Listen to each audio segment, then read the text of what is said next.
C'est la culture ancestrale du chasselas. C'est vraiment la culture que je préfère, qui est moins pratique à travailler durant l'été. Au vendange, ça ne change pas beaucoup, mais à mon sens, c'est le meilleur moyen de faire des très beaux raisins de chasselas. Voilà, là on est dans des gobelets, ce qu'on appelle la culture gobelet. On voit ici un vieux cep qui a été planté par mon père dans la fin des années 60. Pour moi, la culture gobelet est vraiment, pour le chasselas, quelque chose d'extraordinaire. J'ai plus de plaisir à la tailler, j'ai plus de plaisir à la travailler. Sauf que ça donne beaucoup plus de travail, ça donne beaucoup d'énergie, notamment l'été pendant les effeuilles. Ce qui fait que petit à petit, elle est abandonnée. Mais moi, j'essaye de garder, en tout cas, toutes les parcelles qui se comportent bien, j'essaye de les garder le plus longtemps possible sous cette forme.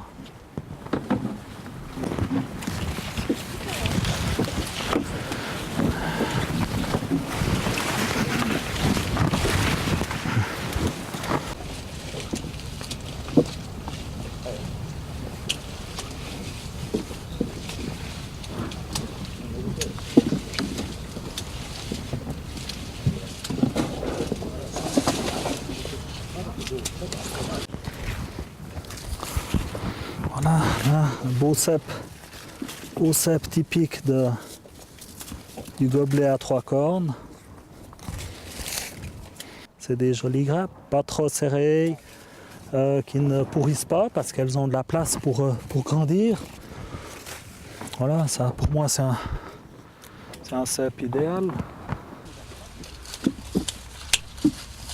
Regarde si c'est pas beau ça. Ça, c'est pas beau. Ah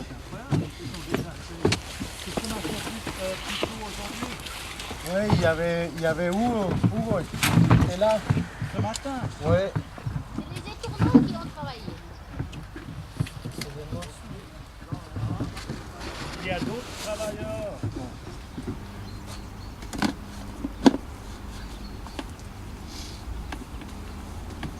Un quatrième. Ça m'occupe pas les mains.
Moi je dis qu'on va prendre les caissettes qui à l'endroit puis on y va. Ouais.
Voilà, là aussi pour le raisin blanc, on va peser toutes les caissettes qui arrivent en fonction des provenances.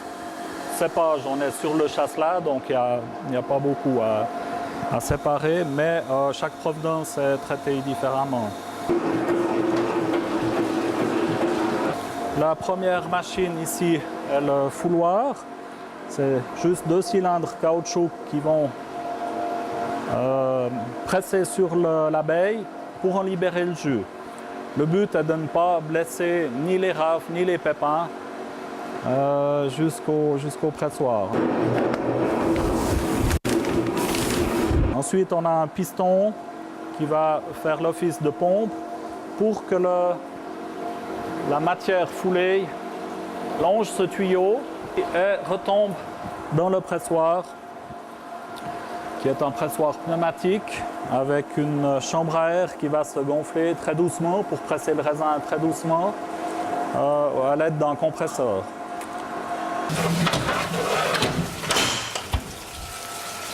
La grande différence avec le raisin rouge, c'est qu'on laisse les rafles ensemble, mais comme 2 ou 3 heures après avoir été cueilli, le raisin est déjà séparé, le jus est déjà pressé et le raisin est séparé de son jus, on n'a pas de macération des rafles qui seraient susceptibles de libérer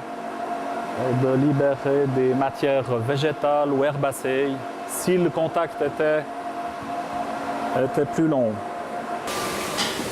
Là, le pressoir tourne en fait uniquement pour égaliser et rebrasser le raisin à l'intérieur. Et ensuite, on va entendre le compresseur se déclencher. Les drains sont au bas et le compresseur pousse la membrane contre en bas. Ça ne tourne pas pendant que ça presse. Les rotations sont là uniquement pour remettre en place et changer de position le raisin. Autrement, le jus ne s'écoulerait jamais assez bien. Voilà, ici le mou est récupéré dans ce conquet sous le pressoir. Il coule par gravité et filtré encore par ce tamis une dernière fois et récupéré dans cette tine à mou. Ensuite, la pompe là, va acheminer le mou dans la cuve de débourbage où on va le refroidir et le laisser déposer tranquillement ces matières solides durant 36 ou 48 heures. Et seulement ensuite, on va repomper le jus clair dans une cuve de fermentation dans la cave définitive et les 10 ou 15% du bas qui sont chargés de particules plus solides vont être filtrés au moyen du filtre à bourbe qui va nous clarifier justement le dépôt qui s'est fait durant 2 jours. On a le liquide à filtrer qui se trouve dans ce récipient ici en bas. Ici, principalement, on a une cloche qui va créer un vide, une pompe à vide, qui va aspirer le liquide au travers de la matière filtrante qui se trouve posée ici le long du tambour. À chaque tour de tambour, on a cette couche fine qui se forme à chaque fois et qui évacue les parties solides qu'on souhaite éliminer.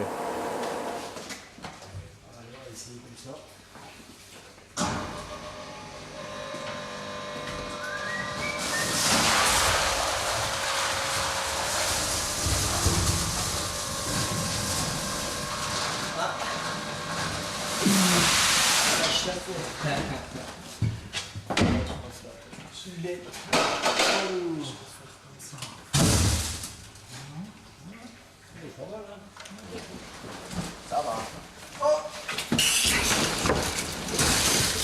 Limite. Hein.